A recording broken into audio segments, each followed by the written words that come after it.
Bonsoir à tous et à toutes, bienvenue dans Face aux Indés, la grande émission politique hebdomadaire des médias indépendants pour l'élection présidentielle 2022.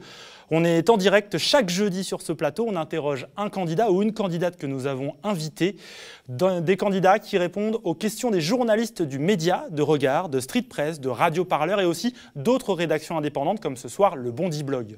Une émission pour vous faire vivre la campagne autrement, avec ce que l'on estime être des angles morts du débat présidentiel. Une heure pour interroger notre invité sur son programme, sur son projet, sur sa politique. Et ce soir, c'est Philippe Poutou, candidat du nouveau parti anticapitaliste qui est avec nous sur ce plateau. Bonsoir Philippe Poutou. Bonsoir. Alors je vous présente deux mots. Philippe Poutou, vous avez déjà porté à 2 reprises les couleurs du NPA à l'élection présidentielle. Vous avez récolté 1,15% des voix, c'était en 2012 et environ 1% en 2017. Sur le plan professionnel, vous avez longtemps travaillé à l'usine Ford Blanquefort en Gironde. Vous étiez là-bas délégué syndical CGT. En 2019, vous êtes licencié, c'est la fermeture de cette usine et vous vous lancez dans la campagne des municipales à Bordeaux. Vous obtenez 12% des voix dans une alliance avec la France Insoumise. Ça vous permet d'être aujourd'hui conseiller municipal d'opposition à Bordeaux. Je vais aussi accueillir les journalistes qui vont être avec nous toute cette heure, membres des médias indépendants qui vont vous questionner ce soir. Elena Berkaoui, bonsoir. Bonsoir. Vous êtes journaliste au Bondy Blog. Rémi Kenzo-Pagès, bonsoir. Bonsoir. Vous êtes journaliste au Média TV. Pour toutes celles et ceux qui nous regardent, n'hésitez pas à partager vos réactions, posez-nous vos questions dans le chat. À la fin de cette émission, on va sélectionner 3 questions, Philippe Poutou, et on va vous les poser, ces questions de nos internautes. Et puis bien sûr, vous nous regardez, vous likez, vous partagez cette vidéo. On compte sur vous pour nous partager vos avis.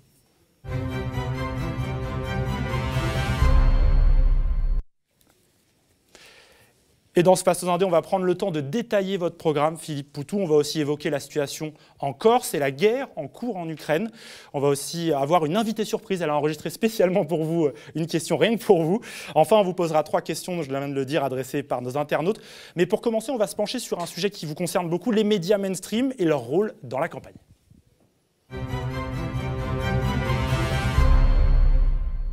Vous qui nous regardez, vous l'avez peut-être remarqué, si vous avez suivi l'émission Face à la guerre sur TF1, c'était ce lundi 14 mars, on a bien vu des candidats se relayer les uns après les autres, un peu dans une sorte de scène de théâtre, mais il manquait 4 d'entre elles et eux, ils n'avaient pas été invités.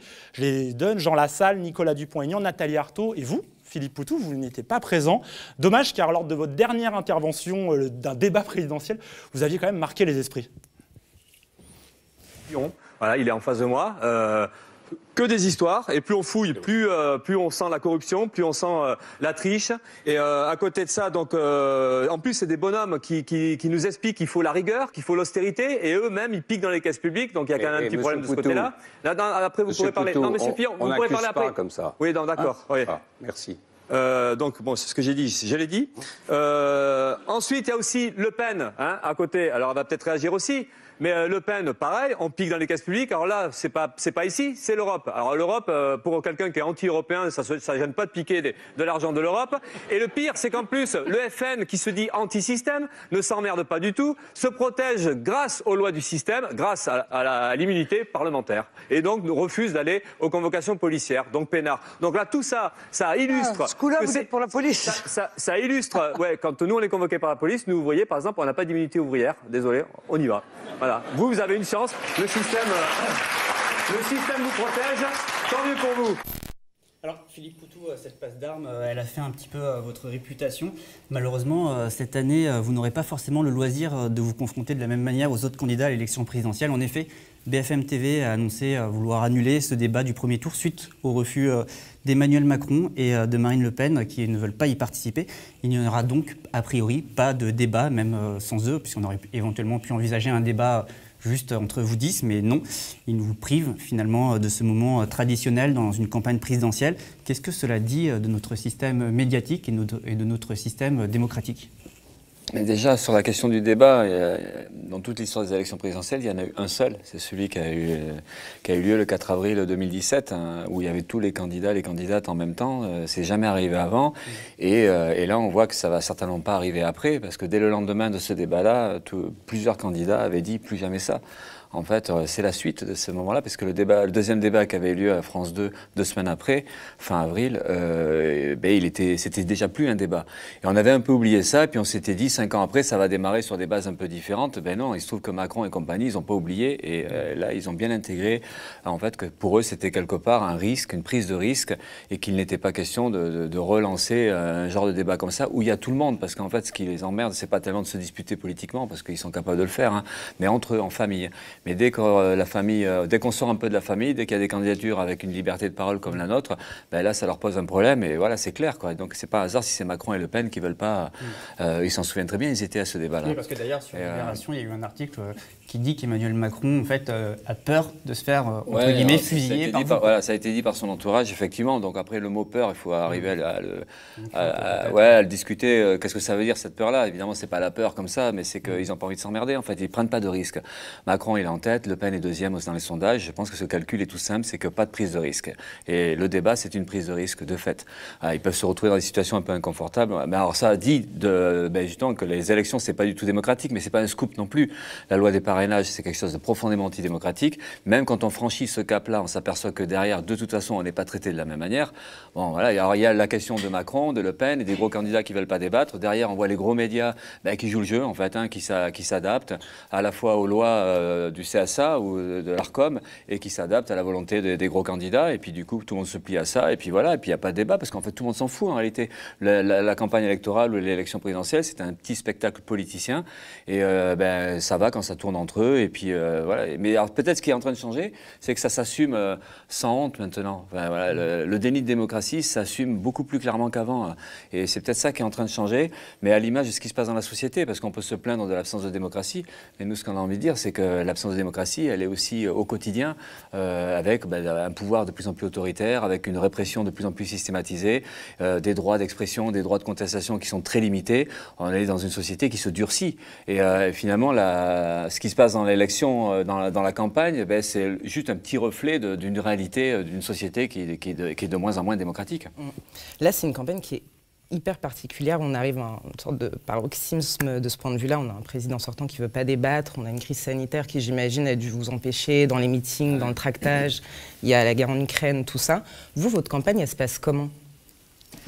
Ça fait peut-être bizarre de le dire, mais on a une campagne qui se passe bien, enfin entre guillemets évidemment, comme vous dites, on est obligé de le relativiser par rapport à l'actualité internationale, par rapport à toutes les difficultés économiques, puis même, il y a une véritable misère, une pauvreté, une précarité, et puis donc une société qui se durcit, puis dans une ambiance hyper réactionnaire, avec des Zemmour et compagnie, avec une sorte de décomplexion d'idées de haine. Bon, donc c'est difficile de dire que ça se passe bien. On va en parler, mais concrètement, qu'est-ce que ça change pour vous, ce contexte qu'a expliqué Elena ? On ne sait pas trop ce que ça change, parce qu'en fait, quand on est candidat à une élection comme celle-là, c'est toujours compliqué. Bon, les parrainages, et derrière, ça reste compliqué, parce qu'en fait, c'est comment on arrive à se faire entendre le plus fort possible. Alors, même avec une absence de démocratie dans les médias, même avec des débats qui sont supprimés, de toute façon, pour nous, c'est déjà un moment important, dans le sens où on s'adresse déjà beaucoup plus largement à la population. On milite au quotidien, tout ce qu'on dit là dans la campagne électorale, on le dit tout le temps. Mais c'est vrai que dans une campagne... en fait. Comment ? On n'entend pas les candidats. Si, on entend quand même, nous on le voit, on fait des meetings à 600, jamais on fait ça encore d'une campagne. Vous avez l'impression que c'est... Ah non, mais c'est efficace. Ah non, et nous, on voit la différence, évidemment. On a les réseaux sociaux, pour nous, on est à une échelle basse, mais on a des scores on nous regarde, on nous écoute, ça réagit. Dans la rue, moi, je le vois. Non, c'est hyper visible. Pour nous, c'est hyper visible. Quand on fait la différence entre une situation hors campagne et maintenant, et c'est beaucoup de discussions, et on voit, d'ailleurs, on mesure peut-être un peu mieux aussi, même si on est dans un climat de résignation, ou même si on ne voit pas des grosses luttes et tout ça, n'empêche qu'il y a beaucoup de gens qui se posent des questions, qui sont très réceptifs à ce qu'on raconte, et puis comment on fait, comment on s'en sort de tout ça, et notamment une jeunesse. Dans les meetings, on a beaucoup de jeunes, et des très jeunes, 18 ans, 19 ans, 20 ans, parfois même des jeunes mineurs qui viennent au meeting, qui viennent discuter, qui viennent poser les problèmes sur les oppressions, sur la révolte contre cette société-là. Donc en fait, ce qu'on fait là, on voit que c'est utile. Voilà, c'est utile parce qu'on fait entendre quelque chose, et on donne un petit peu d'air aussi à des gens qui étouffent dans ce climat réactionnaire. Donc en fait, voilà, on est... alors pour c'est pour ça que pour nous, c'est une campagne qui est intéressante parce qu'on est des militants et plus on peut, plus on a de l'activité, plus on a plus les gens sont réceptifs à ce qu'on dit, plus on discute. Et derrière, c'est aussi l'idée de comment on reconstruit des outils militants. Et il y a l'idée évidemment que le NPA, on n'est pas très costaud, donc si on arrive à se renforcer dans cette campagne-là, tant mieux. Mais au-delà de la question du NPA, c'est comment on arrive à poser le problème d'un outil politique à gauche, d'une gauche radicale qui manque. Et c'est ça qu'on veut mettre aussi sur la table de cette présidentielle-là, d'un débat, de perspectives politiques. Et la campagne électorale, de fait, même avec ses limites, même avec tout ce qu'on disait tout à l'heure, c'est aujourd'hui pour nous quelque chose qui va nous aider beaucoup, quoi. Alors, il y a un collectif, le collectif Stop Bolloré, qui organise demain un meeting à Paris pour dénoncer la concentration des médias aux mains de quelques milliardaires, dont la figure la plus caricaturale est celle de Vincent Bolloré. Comment fait-on aujourd'hui face à ces grands groupes qui font main basse sur la presse ? Après, sur pareil, des questions comme ça, je ne sais pas comment répondre parce que on est comment dire, dans une période où on subit pas mal de choses, même quasiment tout, et ça fait des années, des décennies même qu'on est plutôt dans des logiques de défaite. Hein, dès qu'on se bat, que ce soit des réformes antisociales comme la réforme des retraites ou les réformes des retraites, hein, enfin, tout ce qui arrive, on voit bien qu'on n'arrive pas à se défendre, on n'arrive même pas à empêcher les reculs. Alors pensez donc arriver à gagner des choses. Donc voilà, donc on est en face d'une grosse machine qui maîtrise un peu tout. Bolloré et ses amis milliardaires, enfin je ne sais pas s'ils sont amis, mais enfin ses collègues milliardaires qui prennent le contrôle des médias, mais qui prennent le contrôle de toute façon de l'économie dans son ensemble. Comment on fait face à ça voilà. Il y a des groupes industriels, en plus de Vincent Bolloré, il y a des intérêts en Afrique, c'est bien compliqué peut-être, on l'a vu il y a quelques années à Canal+, par exemple, pour enquêter sur la France-Afrique. Je veux dire, aujourd'hui, c'est difficile pour les journalistes, d'autant plus que Emmanuel Macron, comme d'autres, comme les candidats de droite et d'extrême droite, ils ont dit qu'ils souhaitent mettre fin à la redevance audiovisuelle. Non, mais là, de toute façon, oui, on est dans une sorte de surpouvoir. Bon, les capitalistes. Un phénomène qui va s'accélérer. Ouais, qui dirige l'économie depuis. Enfin, c'est la définition même du capitalisme. Hein, c'est le pouvoir et la propriété du capital, et c'est eux qui contrôlent l'économie et qui décident. Mais c'est vrai que les années d'ultralibéralisme ont renforcé ce pouvoir-là, et aujourd'hui, on est dans une sorte de surpouvoir ou d'un pouvoir absolu, à tel point que les États, que les pouvoirs publics ou la puissance publique, elle est quasiment au service de ces ultra riche-là, et on le voit avec la politique de Macron, c'est l'illustration presque parfaite de ça. Donc nous, après, on est confrontés à ça. Comment on se défend? Et on sait que la seule véritable force qui est capable de bousculer ça, c'est une mobilisation sociale profonde. Enfin, c'est des millions de gens dans la rue. Et c'est ce qui nous manque aujourd'hui pour bousculer ça. Donc après, c'est comment on y arrive, comment on arrive à redonner un peu de confiance, comment tout ça, ça se reconstruit, comment on retrouve de la force par en bas. C'est les questions qu'on se pose, et c'est ça qu'on essaie aussi de faire dans la campagne, et c'est d'aider à ce qu'il y ait un débat et une discussion qui avance sur ces questions-là, quoi. Mais on sait, nous, on est convaincus que pour contrecarrer le pouvoir d'un Bolloré et des autres milliardaires, c'est des révoltes, c'est des batailles sociales par en bas, mais il faut être en capacité de l'organiser, quoi.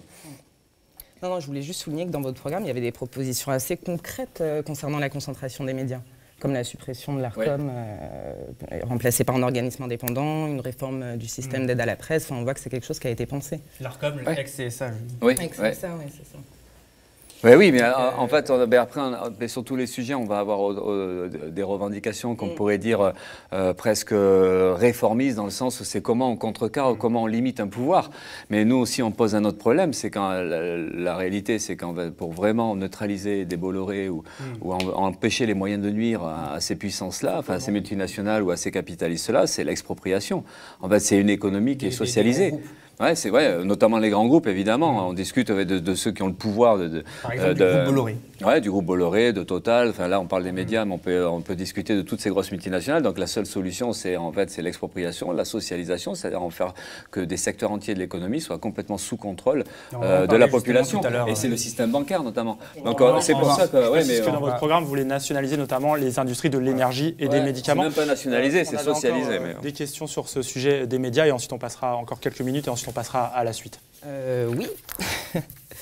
On a vu un candidat, pour ne pas le nommer, Jean Lassalle, qui a dit que lui ne voulait plus faire semblant et qu'il envisageait très sérieusement de renoncer à sa candidature. Effectivement, on peut se poser la question, quid de l'intérêt de poursuivre la campagne dans ces conditions-là, en fait? Non, mais nous, on voit qu'il y a un intérêt. De toute façon, on s'est pas fait chier d'avoir les 500 parrainages pour abandonner au bout.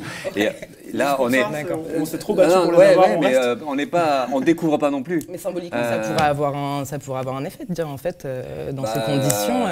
Ouais, mais on n'a pas envie d'être dans la posture parce qu'on peut toujours dire, oui, on est victime un peu. Non, oui, ok, on fait un constat, mais c'est pas non plus un scoop, encore une fois. On ne découvre pas. Justement, vous parliez de l'ARCOM, mais justement, c'est aussi un petit peu l'ARCOM qui fixe les règles du jeu. Et là, ce qu'on voit, c'est que, notamment, on l'a vu à TF1 lundi dernier, on le voit aussi là avec BFM pour le débat, c'est la justification, c'est de dire, bon, il y a l'égalité du temps de parole, on peut pas, Philippe Poutou, il a déjà eu trop de temps de parole dans les médias, on rigole.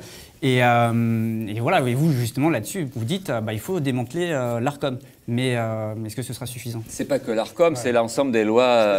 Rapidement, Philippe Poutou, vous êtes à moins de 7 heures de temps de parole, vous et vos soutiens. Un exemple, par exemple, au 11 mars, selon Le Monde, c'est plus de 150 heures pour Emmanuel Macron, histoire de se redonner. Ça fait un petit écart. Voilà. Ce qui explique en partie l'écart dans les sondages, même si tout ne s'explique pas par la présence médiatique. Mais oui, ça a un effet. Bon, ça ne change pas tout, mais ça a un effet de tassement, ou en tout cas de marginalisation et de discrédit politique.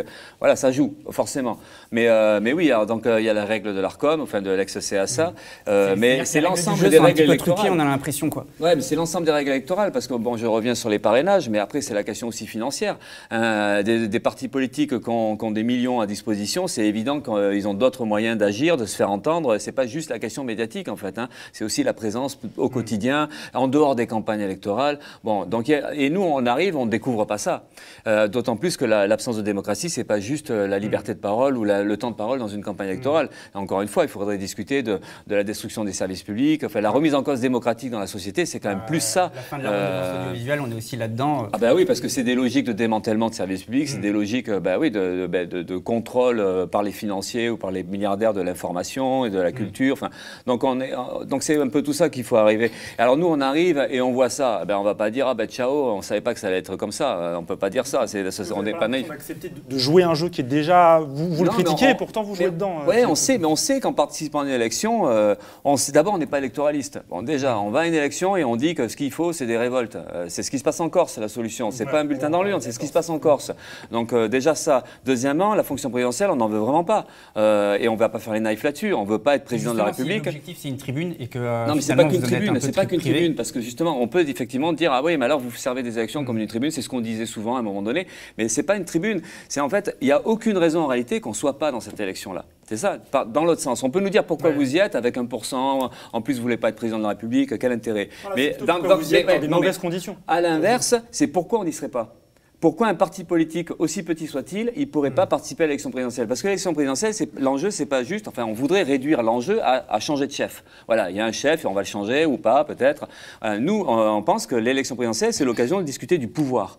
C'est quoi cette société? C'est quel pouvoir? Est-ce qu'on peut avoir une société avec un pouvoir différent? C'est quoi la démocratie? Est-ce que la démocratie, c'est choisir un président et puis après on attend 5 ans une fois qu'on s'est bien fait avoir? Ou est-ce que c'est prendre ses affaires en main? Est-ce que c'est qu'on soit des cadres de démocratie directe? Donc on a toute légitimité à être présent là et à essayer. Alors évidemment c'est compliqué et c'est même presque impossible, mais en tout cas on essaie de le faire, de dire voilà, la discussion elle peut être là sur ces questions-là. Quelle société dans laquelle on vit et qu'est-ce qui peut changer? Est-ce que l'absence de démocratie c'est juste un problème institutionnel ou c'est aussi un problème de rapport de propriété dans le système capitaliste, de possession, et c'est tout ça qu'on veut discuter. Et nous, on a cette utilité-là. Alors, on sait que c'est compliqué, on sait qu'on nous aide pas, on sait qu'en fait, on n'était pas invité à cette élection-là.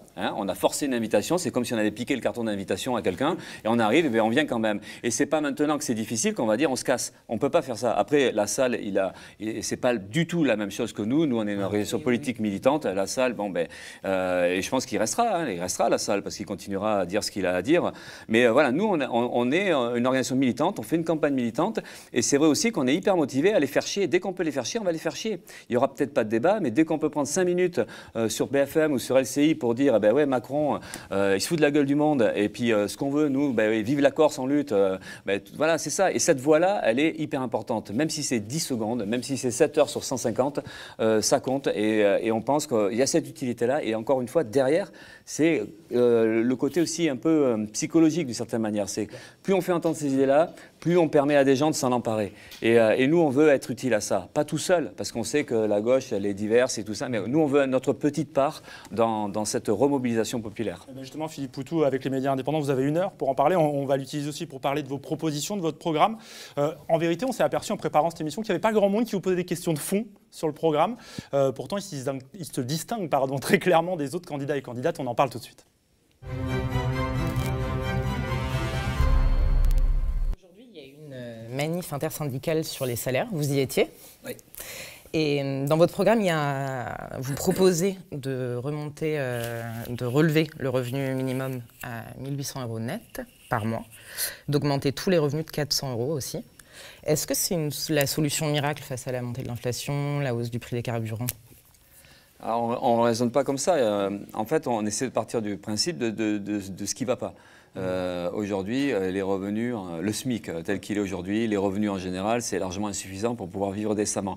Donc en fait, le chiffre qu'on fixe de 1 800 € net, là on discute d'un SMIC, mais en réalité on ne discute pas que d'un salaire, on discute en fait tous les revenus à minima doivent être à 1 800 € net. Et ce n'est pas un chiffre au hasard, c'est un chiffre qui correspond en fait à pas que nous, il y a des milieux associatifs, syndicalistes, c'est-à-dire en dessous de 1 800 € net, on ne vivra pas correctement.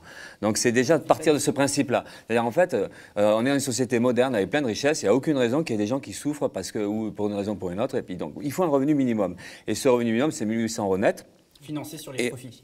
Financé sur les profits, mais après la question elle est toujours là, c'est qu'effectivement, parce que là c'est 1 800 € net, après on peut discuter pareil de la retraite à 60 ans, nous on pense qu'il faut qu'elle revienne à 60 ans avec 37 annuités, parce que sinon un jeune qui commence tard, il n'a jamais la retraite à 60 ans, donc il faut faire le lien. Seul à le proposer avec Nathalie Arthaud et Jean-Luc Mélenchon, on va en parler. La réduction du temps de travail, pour nous c'est fondamental aussi, 3 jours ou 4 jours, 28 heures, 32 heures, en tout cas réduire de manière importante le temps de travail, dans l'idée de répartir le travail entre toutes et tous, avec ce revenu-là.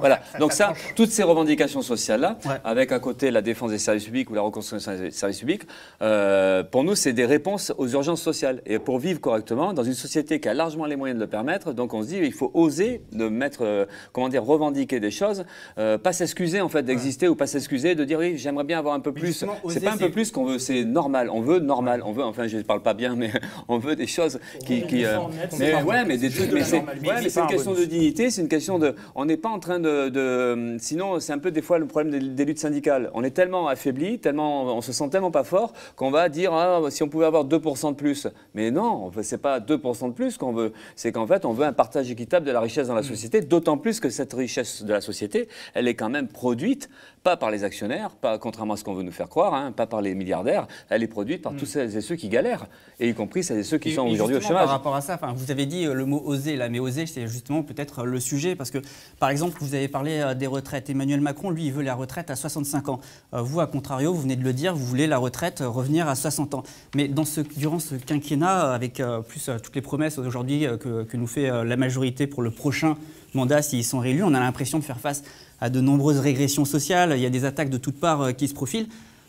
On ne respire plus dans un contexte là où on étouffe aussi, dans un contexte économique avec l'inflation, etc. Alors justement, on a là une candidature avec la vôtre, avec peut-être aussi Nathalie Arthaud, des candidatures qui sont là pour parler justement, vous dites le mot oser, mais ça tranche beaucoup quoi. Oui, c'est pour ça que c'est ça, c'est oser, c'est aussi donc oser avoir un programme radical, un programme qui discute clairement de la redistribution des richesses et qui discute du contrôle sur l'économie, parce que là, c'est aussi pas juste rééquilibrer, comme s'il fallait prendre un petit peu sur les riches pour redonner un petit peu aux pauvres, c'est même pas ça l'idée, parce que ça serait hyper temporaire ou hyper transitoire. C'est comment on peut empêcher justement une inégalité à ce point-là, comment on peut empêcher une accumulation de richesses en haut, parce qu'après on peut dire ça va monter en haut, mais après ça se redistribue. Justement là-dessus... Non mais c'est oser, je finis juste, c'est oser poser le problème du système tel qu'il fonctionne, pas juste les conséquences de ce système-là. Il faut qu'on discute de pourquoi ça se passe comme ça. Et le système capitaliste, le système capitaliste, c'est la propriété des moyens de production des multinationales entre les mains des ultra-riches. Tant qu'on s'attaque pas à ça, eh bien, on va se retrouver toujours en fait, il va falloir toujours se battre, toujours résister. Et on sait que le camp des opprimés, il n'a pas toujours les moyens de résister en permanence et de se battre en permanence. Donc, pour éviter cette situation-là, il faut s'attaquer à la source du problème. Et la source du problème, c'est la propriété capitaliste. Donc, c'est pour ça qu'on parle d'expropriation, de socialisation, y compris le système bancaire.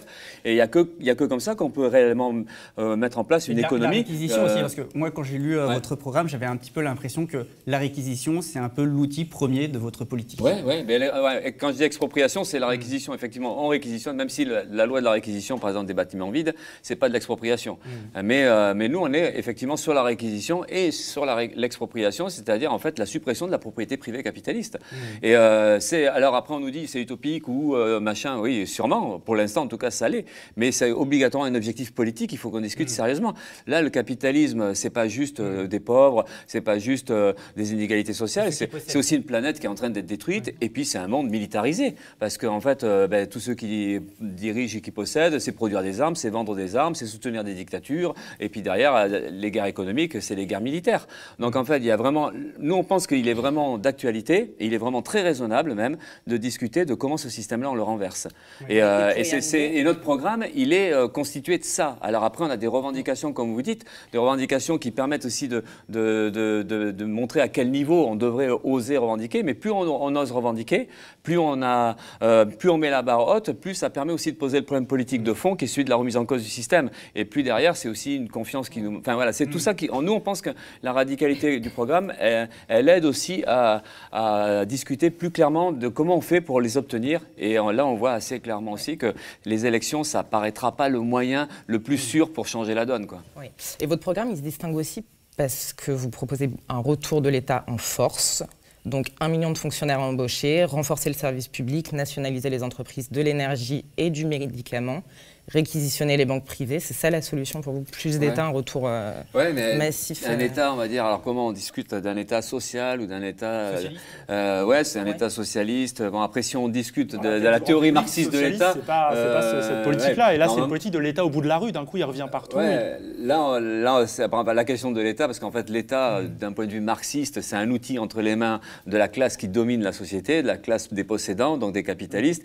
Et en fait, dans la théorie marxiste, et nous, on maintient, enfin qu'on défend, qu'on reprend, c'est la destruction de cet État-là parce qu'il ne peut pas se modifier. Mais c'est vrai que dans ce qu'on revendique aujourd'hui, on voit bien les politiques ultralibérales, on voit bien l'accaparement des richesses par les plus riches et à quel point l'État sert à ce mécanisme de détournement des richesses et de vol des richesses pour les plus riches, et donc avec le démantèlement des services publics, avec l'appauvrissement. Donc effectivement, la revendication transitoire à minima, c'est de discuter comment la puissance publique peut à nouveau servir justement d'outil de redistribution des richesses, donc de contrôle des richesses.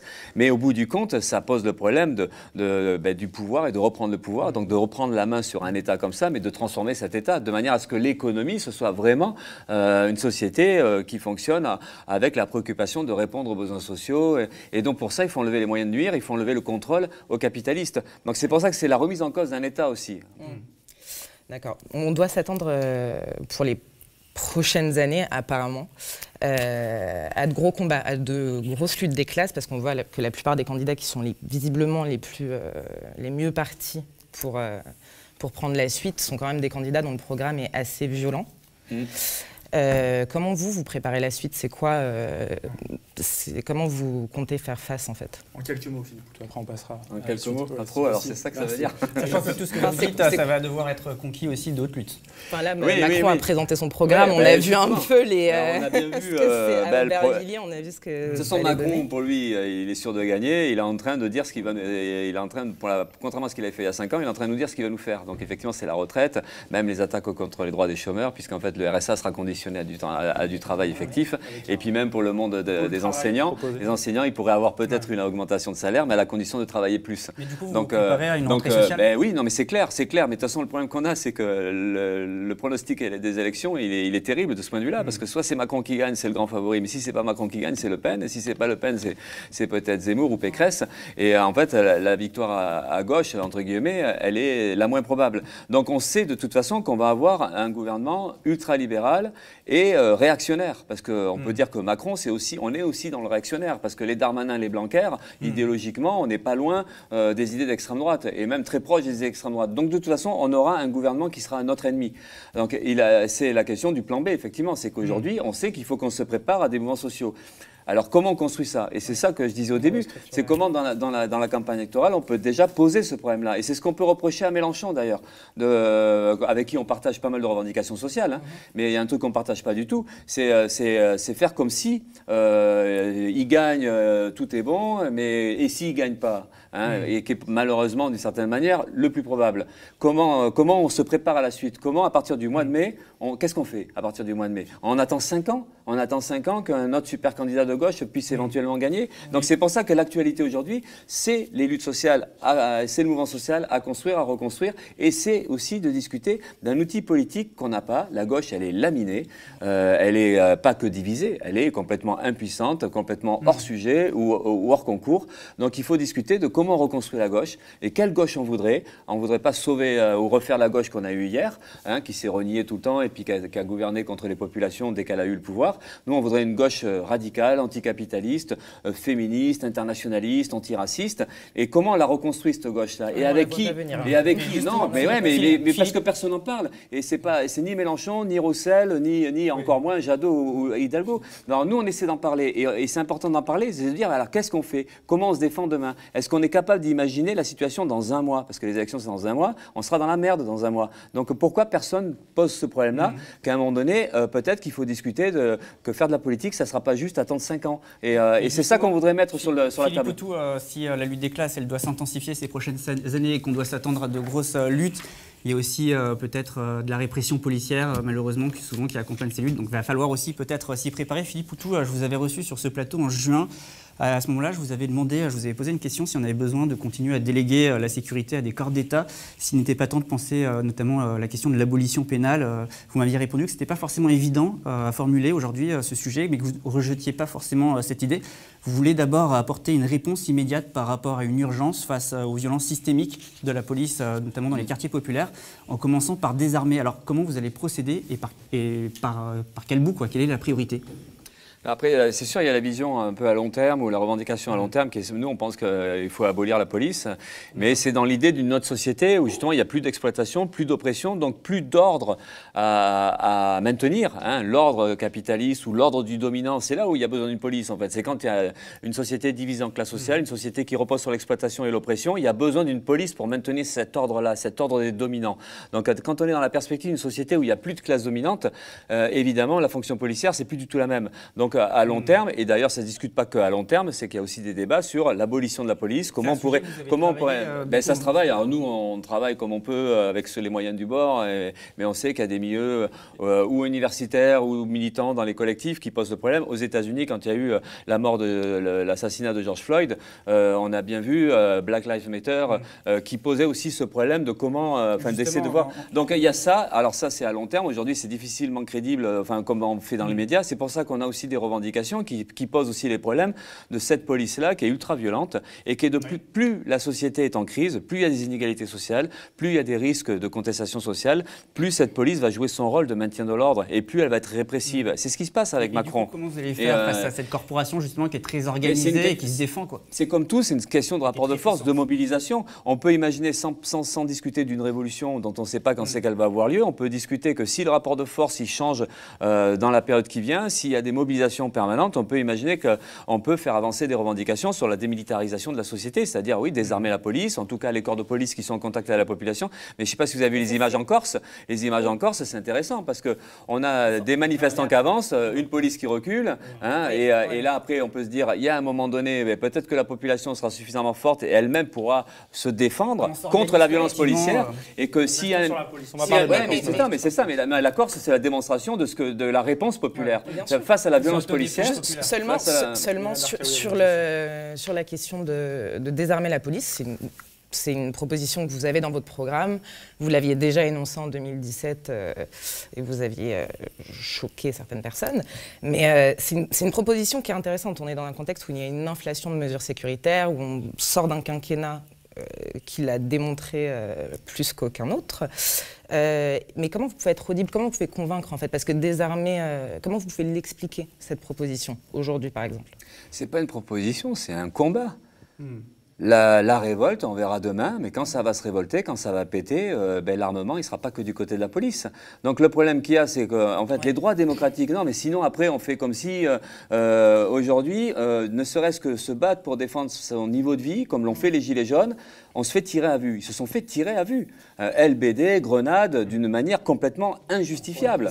Mais injustifiable. Une violence physique, une violence psychologique, chose qu'on n'aurait pas imaginé en France. Et voilà, on a vu après depuis que même... Nous, au Bon Blog, on documente dans les quartiers populaires la manière dont la police agit depuis des années, avant même le mouvement des Gilets jaunes. Oui. Tout à fait, parce que l'État est raciste, parce que l'État est encore colonial et que l'ennemi intérieur, ça reste le monde arabe, le monde des Noirs, toutes ces populations qui sont issues des peuples. Des quartiers populaires. Et analysées par des sociologues comme Mathieu Rigouste. Donc il y a effectivement, et c'est vrai que la violence policière, elle est vieille, cette violence policière, elle est dans les quartiers populaires. Donc il est complètement légitime. Il est complètement légitime et je pense que c'est pas dur de convaincre, ou en tout cas de faire comprendre l'idée que la police doit être désarmée. Il y a plein de gens qui pensent que la police, elle abuse de son pouvoir, elle agit comme des cow-boys, et effectivement, des jeunes qui meurent sous les coups de la police, ça fait quand même longtemps que ça existe en France, et c'est les mouvements des Gilets jaunes qui a permis peut-être de faire sortir cette violence-là, de la rendre un peu plus visible. Donc nous, quand on dit il faut désarmer la police, c'est une idée très populaire. Il n'y a pas besoin de convaincre. Par contre, quel moyen on a de le rendre effectif? Ça, c'est autre chose. Mais ça repose sur des combats politiques qu'il faut qu'on arrive à mener, et de montrer que justement, cette défense de l'ordre capitaliste, il ira d'autant plus loin et qu'on va avec les lois liberticides, avec tout ce qui est aujourd'hui fait de manière à limiter la contestation, en intimidant dès qu'on descend dans une manif. Maintenant, c'est même plus le risque de se faire gazer, c'est qu'on se fait tirer dessus, ou derrière c'est de la garde à vue, et derrière ça peut être quelques mois de prison. C'est hyper facile aujourd'hui de se retrouver en prison quand on manifeste. Bon, donc c'est comment on se défend par rapport à ça, et ça pose le problème. Il y a sur la question de la répression des mouvements sociaux, il y a par exemple basiquement sur une commune, on enlève la police, on la remplace par quoi? C'est peut-être ça aussi qu'il faudrait pouvoir réussir à expliquer aux gens, de dire en fait, demain on enlève la police, je sais pas, le mec qui tape sa femme, on en fait quoi? Ouais, d'accord, mais là on discute, il y a plusieurs sujets là. Là on discute du désarmement de la police, on ne discute pas de l'enlever. Là j'ai discuté que enlever la police. C'est moi qui ai parlé dans le Voilà, ouais, non mais un policier sans arme, c'est toujours un policier. On peut se la demander comme ça. C'est un peu bête. Je fais l'avocat du diable, mais un policier armé dans une manif, c'est injustifiable. Vous pouvez penser qu'à un moment donné ça l'est, ça ne l'est pas. Donc qu'on soit là pour le dire, c'est quand même un minimum. Qu'un policier soit armé dans un quartier populaire, c'est injustifiable. C'est ça qui fait qu'il y a des morts. Et donc ça, il faut être ferme là-dessus. Il n'y a aucune raison que la police soit armée dans ces conditions-là. On ne parle pas de la chasse au terrorisme, on ne parle pas de la mafia, on ne parle pas de ça. On parle dans les manifs, dans les quartiers populaires. Donc déjà ça, arriver à faire le tri. Ensuite, évidemment, la police, elle est utile aujourd'hui dans le cadre des violences conjugales notamment, et pas que, il y a des tas de violences du quotidien. Donc là, mais c'est pas parce que la police peut avoir un rôle utile aujourd'hui dans ces histoires-là que la police, elle est utile partout, que la BAC, elle est utile. Nous, on pense que la BAC, il faut la dissoudre, on pense que la BRAV, il faut la dissoudre. On pense que c'est ce que nous on discute. C'est ce que nous on discute, c'est que la police, elle a un rôle de répression, elle a un rôle de défendre l'ordre des dominants. Après, la police, elle a. Je ne veux pas avoir ce rôle-là. Ce que je veux dire, c'est comment comment on a d'autres méthodes de régulation sociale. C'était ça ma question. Mais oui, mais une population qui s'auto-organise, l'autogestion, c'est les idées libertaires, c'est les idées de contestation du mouvement social, ou comment dans les quartiers, on n'en est pas là, mais c'est ça qu'on défend. Effectivement. Philippe Poutou, peut-être pour comprendre comment. Nous, on pense que les cortèges aujourd'hui doivent pouvoir s'autodéfendre. Oui, non, mais je finis parce qu'une question est quand même posée, donc après vous pouvez en poser une autre. Mais tant qu'on a... Non, mais ça, c'est le problème des émissions. On n'a pas fini de traiter un sujet, donc je finis juste. Je veux dire, je pense que c'est pas non plus. C'est aussi un problème politique de fond. C'est comment la population, comment dans les quartiers. Nous, on pense que dans les quartiers, par exemple, ça pourrait se poser très rapidement, et ça se poserait même d'une certaine manière depuis longtemps. C'est comment les quartiers sont en situation d'autodéfense face même à la police. Comment peut-être plus de services publics dans les quartiers populaires. Non, mais même, nous, on n'est pas une démocratie directe par en bas. On remplace la police par du soin, par l'école, par l'éducation. Si la police, dans le cadre où la police, elle joue un rôle violent, brutal et de répression et d'attaque, d'agression d'une population dans les quartiers, notamment des jeunes, le problème peut se poser que politiquement, comment cette jeunesse-là, comment ces quartiers-là se défendent eux-mêmes, s'organisent eux-mêmes, et puis même discutent de tous les problèmes internes, parce que des violences internes, il peut y avoir avec les jeunes qui font du scout, qui font du bruit, nuit, où des fois il y a des bagarres, il y a des règlements de compte et tout ça. En fait, est-ce que la population, à un moment donné ou à un autre, ne serait pas en capacité de traiter ces choses-là, y compris donc toutes ces questions qu'on dit d'ordre privé, qui ne sont en réalité pas d'ordre privé, c'est ces violences familiales. Alors, est-ce qu'on ne pourrait pas imaginer, parce que là, on a une habitude, une société où il y a une police qui doit s'occuper de ça, hein, et on pourrait discuter aussi comment la population s'en occupe, et comment des services sociaux, comment des services publics ultra présents dans tous les quartiers populaires pourraient justement avoir des réponses pas seulement répressives, mais aussi des réponses de comment, faire en sorte que la vie sociale se passe beaucoup mieux, donc sans chômage, sans pauvreté. Besoin de la police. Comment ? Peut-être que si l'État était un peu plus présent, notamment à travers les services publics, le soin, l'éducation, etc., il y aurait peut-être moins éducateurs, animateurs, et puis bon, en fait, ça relève d'une violence de la société, une violence avec le chômage, la précarité.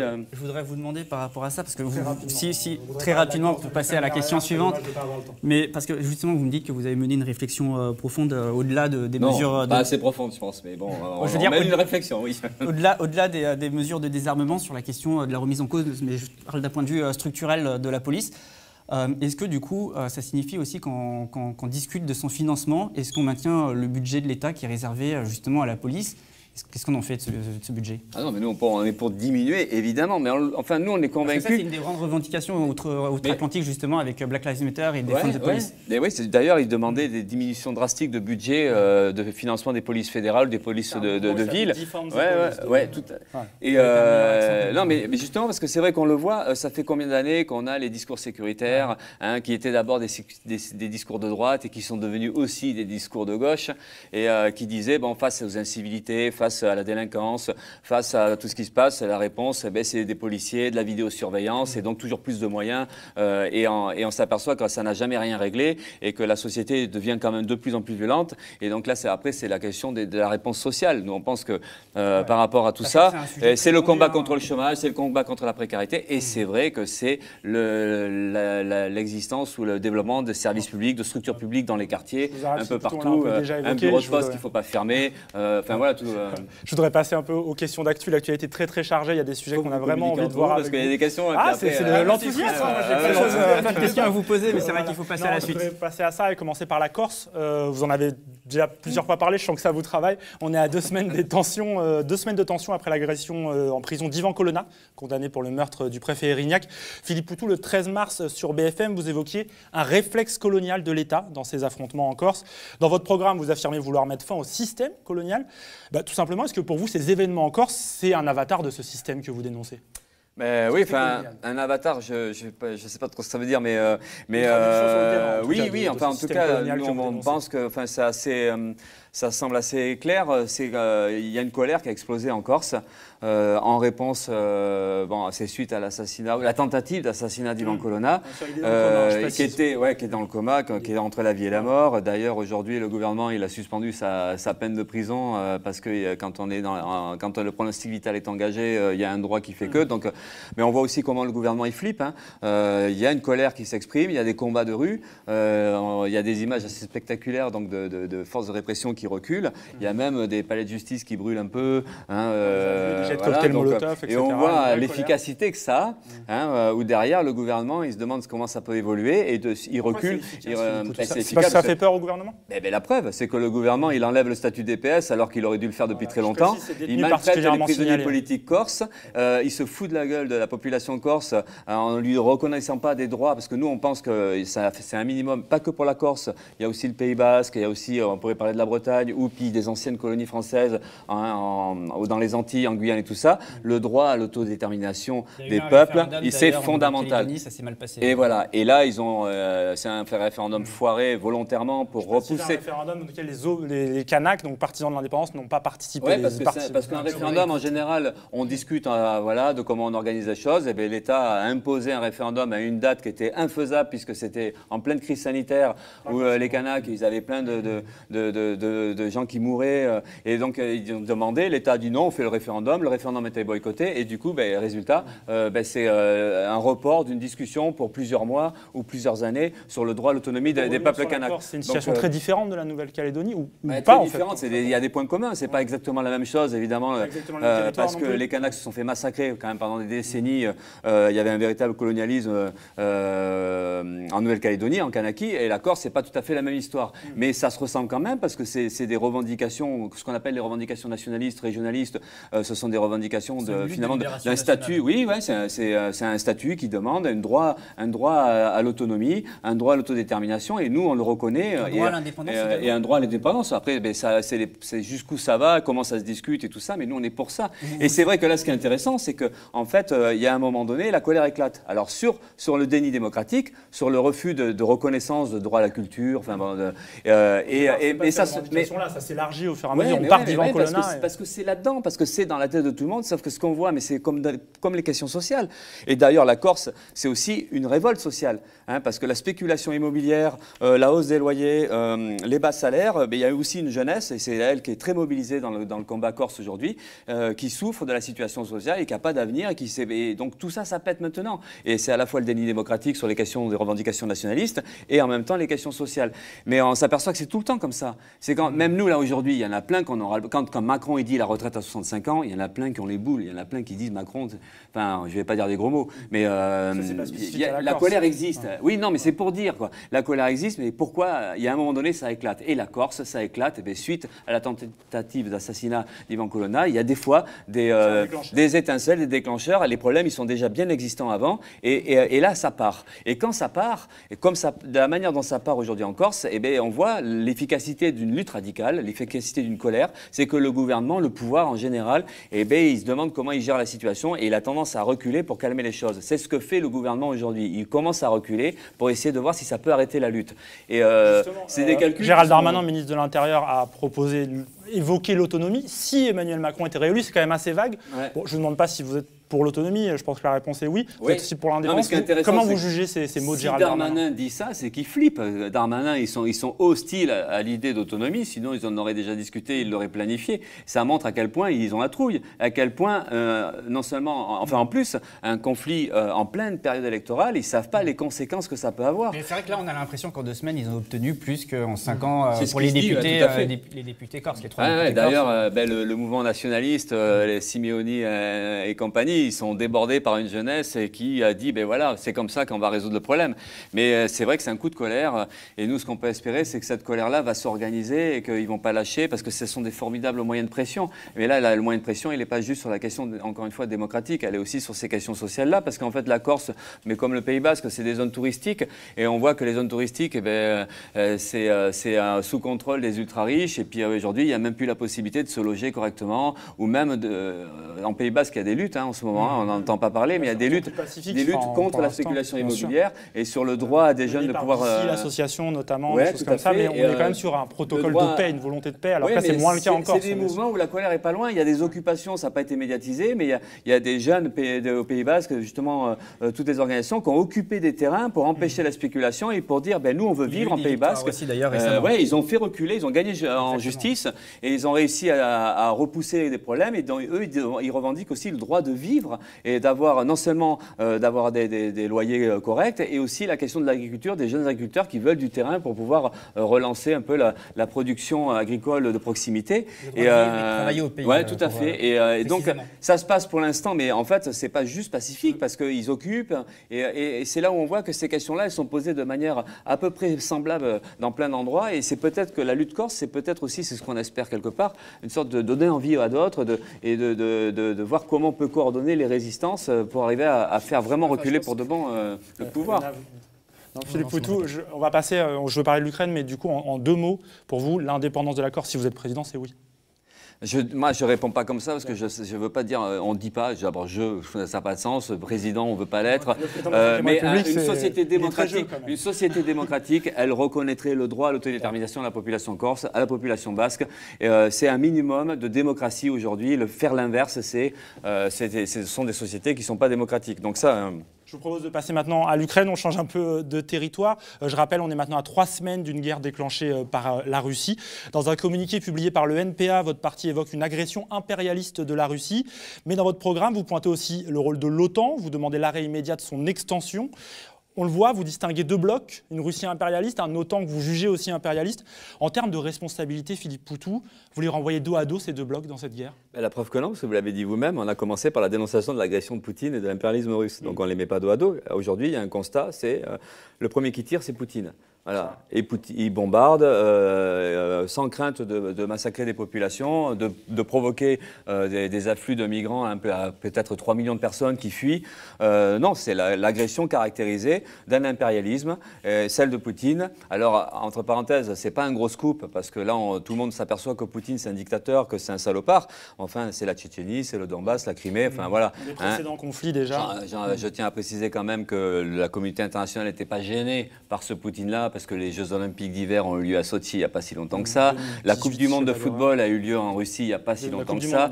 On le voit, Total et compagnie ont fait des affaires avec les multinationales, les oligarques russes il n'y a pas si longtemps que ça. Et aujourd'hui, ils ne savent pas comment gérer, comment ils vont couper les ponts, parce qu'en fait, tout le monde est mêlé à tout ça. Bon, donc c'est pour ça qu'il y a l'agression caractérisée de Poutine, l'intervention militaire, et nous, on demande évidemment, enfin on demande si ça a un sens, mais en tout cas, le retrait des troupes russes, l'arrêt de la guerre, enfin nous, le parti, évidemment, on pense qu'il faut, et d'ailleurs, on est pour aussi une livraison d'armes pour la population ukrainienne. Hein. C'est un peu la particularité, c'est un gros débat à gauche, parce qu'on est à la fois pacifiste, et antimilitariste, mais face à l'armée russe, face à la deuxième, je crois que c'est la deuxième armée du monde, la Russie, on ne peut pas dire non, la population ukrainienne, il ne faut pas qu'elle soit soutenue militairement. Parce que le nouveau parti anticapitaliste, c'est un parti qui revendique une forme de pacifisme quand même. Ouais, non, mais c'est pas un changement, parce que pour la Syrie, on disait pareil, pour la situation kurde, on disait pareil, on est pour en général des livraisons d'armes. Alors après, le problème qu'on a, c'est que qui c'est qui livre les armes ?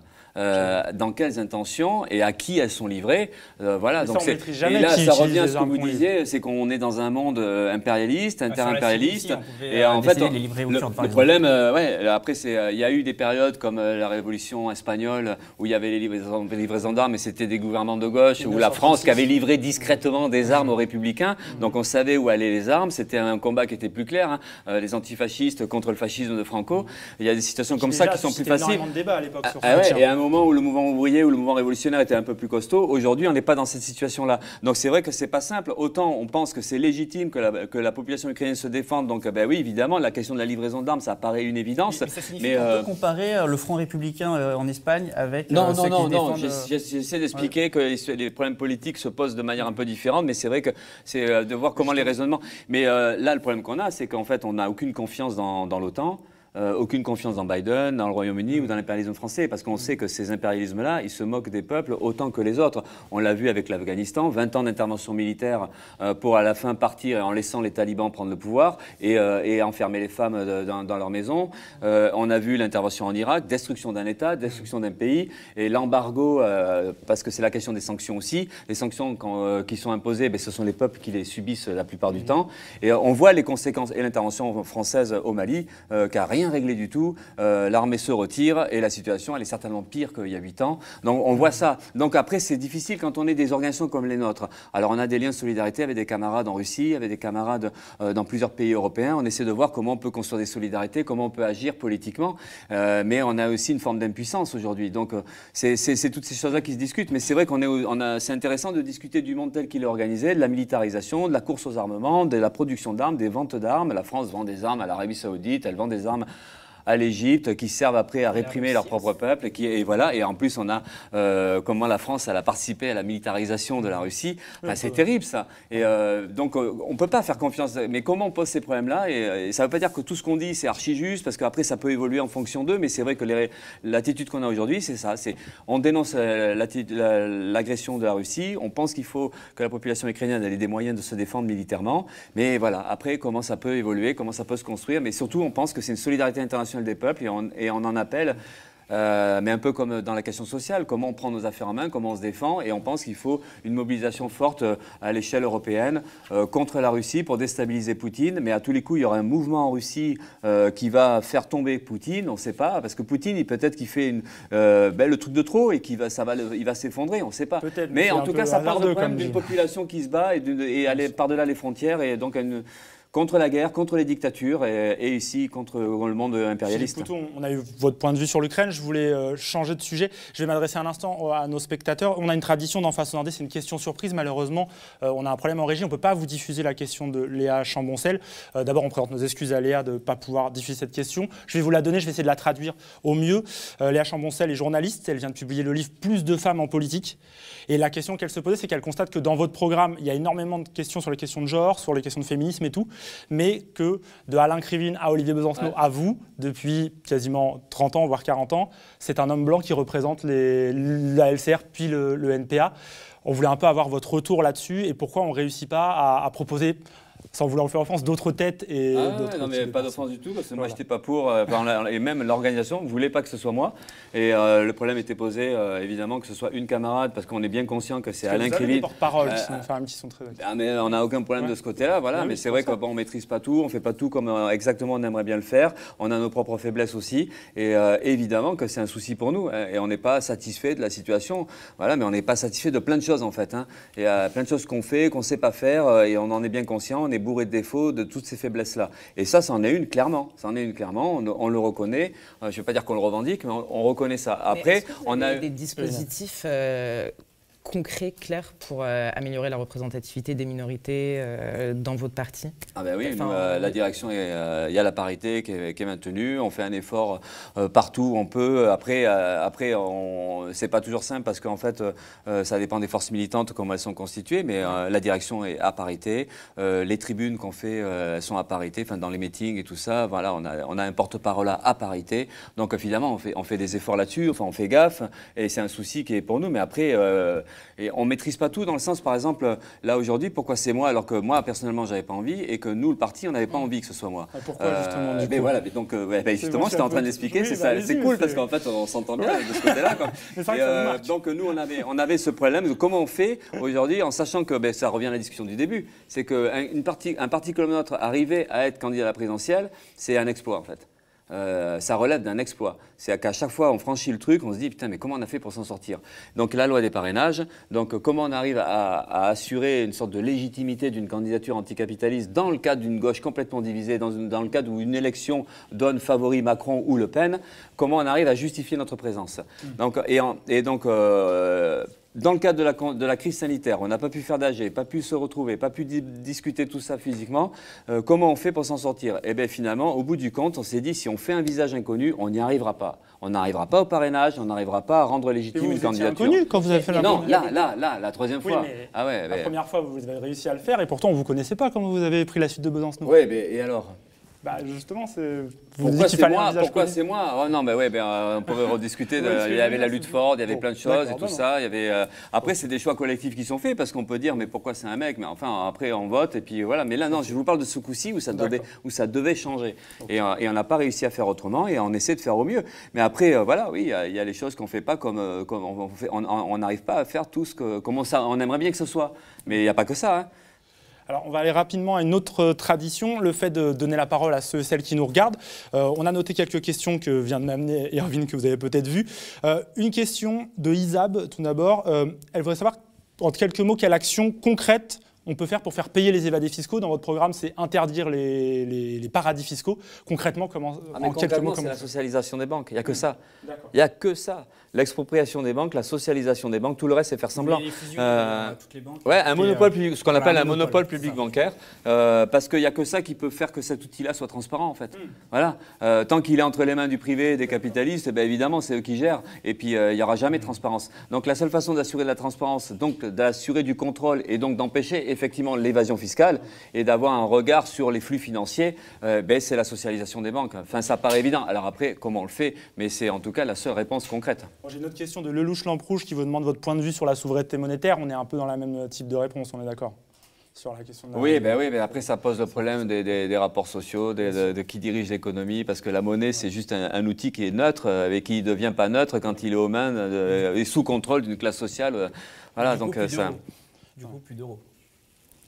Bon, on n'en sait rien, enfin plus d'euros, après on pourrait dire une seule monnaie, puis même la disparition de la monnaie, enfin si on discute Désolé, je vais un peu vite, c'est le mauvais élève.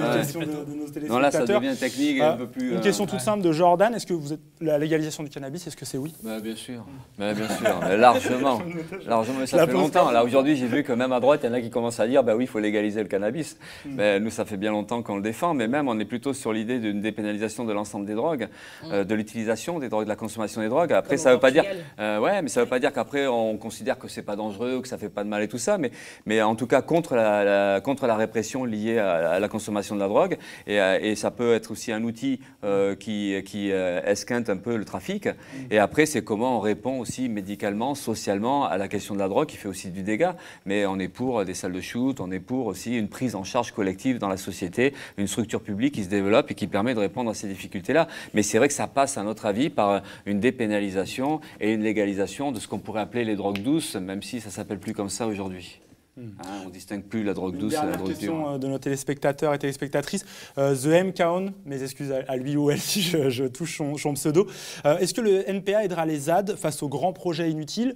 Je peux témoigner, moi, pour avoir fait du reportage sur les ZAD. On voit des drapeaux du NPA. Quelle implication vous avez par rapport à ça? On est tout petit comme parti, enfin j'exagère un peu, il y a des camarades qui disent arrête de dire ça, mais bon, on n'est pas un grand parti. Et dès qu'il y a un conflit de ce style-là, une ZAD, la plupart du temps, il y a des camarades du NPA. Le barrage de Sivens, Notre-Dame-des-Landes, le centre d'enfouissement de déchets nucléaires à Bure, enfin tous ces projets-là, on peut parler à Besançon aussi, il y a les jardins de VT, des combats contre des... À Rouen, il y a les jardins joyeux. Alors soit on est impliqué directement, soit on est en soutien. Et c'est vrai que les jardins d'Aubervilliers, c'est ce que voilà. On peut peut-être souligner parce que c'est dans l'actualité, il y a une victoire quand même. Une bonne nouvelle. Oui, mais après c'est des combats, c'est des longs combats en plus. Hein. Et donc tous ces trucs, voilà. Alors évidemment, c'est souvent des projets immobiliers, c'est pas que des projets immobiliers, parce qu'en fait c'est souvent la défense dans un quartier, d'un espace vert ou d'un endroit où on pourrait en faire autre chose, et on est à fond là-dedans évidemment, parce que derrière c'est la remise en cause justement de ce pouvoir des riches qui font ce qu'ils veulent, et souvent c'est la confrontation avec les collectivités territoriales qui elles font n'importe quoi, et des projets complètement aberrants, et on en voit plein des trucs comme ça. Là j'étais du côté de Sète.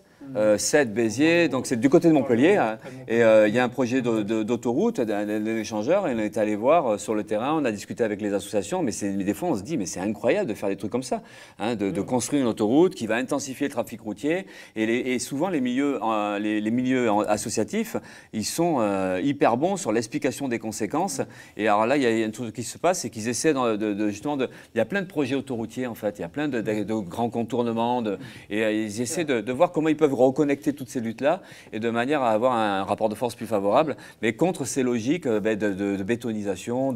Et puis en fait, ce qui favorise, c'est la circulation des bagnoles et des camions, quoi. Et à l'opposé de ce qu'il faudrait faire par rapport à l'urgence climatique. Philippe Poutou, on arrive doucement à la fin de cette émission. On avait une dernière question, on en a eu plein, c'était un très bel échange. Avant de se quitter, on voulait évoquer la mémoire d'un homme qui est Alain Krivine. C'est l'une des grandes figures de l'extrême gauche française. Je le replace un peu pour nos téléspectatrices et spectateurs. Il est décédé ce samedi 12 mars. Je rappelle qu'il fut l'une des figures de mai 68. Il a fondé la Ligue communiste révolutionnaire. On peut dire que c'est l'ancêtre du NPA. Il a été le candidat à la présidentielle pour l'extrême gauche en 69 et en 1974. Philippe Poutou, qu'est-ce qu'il représentait pour vous, Alain Krivine? Je ne vais pas faire un grand hommage parce que c'est vrai que c'était... moi, je le connais depuis 10 ans, quand j'ai été candidat, enfin depuis donc 2011. Et Alain Krivine, c'est tout ce qui est dit sur lui, c'est vrai, quoi. C'est quelqu'un d'extraordinaire, d'humain, de chaleureux, de marrant.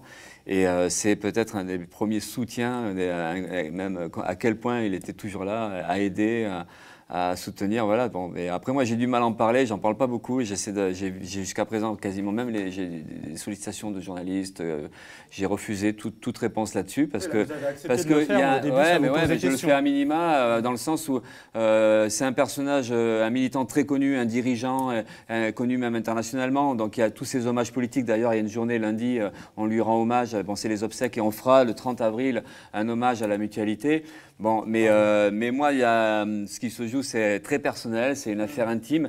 Et même si ça fait que 10 ans que je le connaissais, voilà, c'est même plus qu'un militant, quoi. Enfin, c'est pas marrant d'en parler, mais il mérite l'hommage en tout cas. Parfait, merci d'avoir accepté de l'évoquer. On va terminer cette émission ici. Je vais remercier d'abord Rémi Kenzopez. Merci à toi. Elena Berkaoui, merci. Je rappelle, journaliste aux médias, journaliste au Bondi Blog. Merci beaucoup Philippe Poutou d'avoir répondu à l'invitation de Face aux Indés. J'espère que ça s'est bien passé pour vous. J'espère que ça s'est bien passé pour vous aussi. Ouais, un plaisir. Merci aussi à vous tous et à vous toutes qui nous avez suivis ce soir. On vous donne rendez-vous dans les prochaines semaines pour de nouveaux rendez-vous présidentiels. Pour rappel, le premier tour, c'est le 10 avril prochain. C'est à la fois très proche, mais on a encore le temps de vous parler de plein de choses. Cette émission a été préparée par les rédactions de Street Press, du Média, de Radio Parleur, du Regard, de Regard et du Bondi Blog. Ils et elles sont aussi nombreuses autour de ce plateau à avoir permis cette émission. Un grand merci à elles et eux. Et bien sûr, n'hésitez pas, si ça vous a intéressé, vous likez, vous partagez autour de vous. C'est important pour les médias indépendants, des médias qui sont garantis 100 milliardaires aux commandes. Donc n'hésitez pas à nous soutenir, à nous faire des dons. C'est comme ça que ça marche. On fait un dernier mot d'excuse à Léon Chamboncel pour le petit problème technique qui nous a empêché de diffuser sa question. Un mot d'excuse aussi à vous. On fait le maximum à chaque fois et c'est vos dons qui permettent d'aller plus loin dans la qualité. Un grand merci. À très bientôt pour un nouveau Face aux Indés. Salut.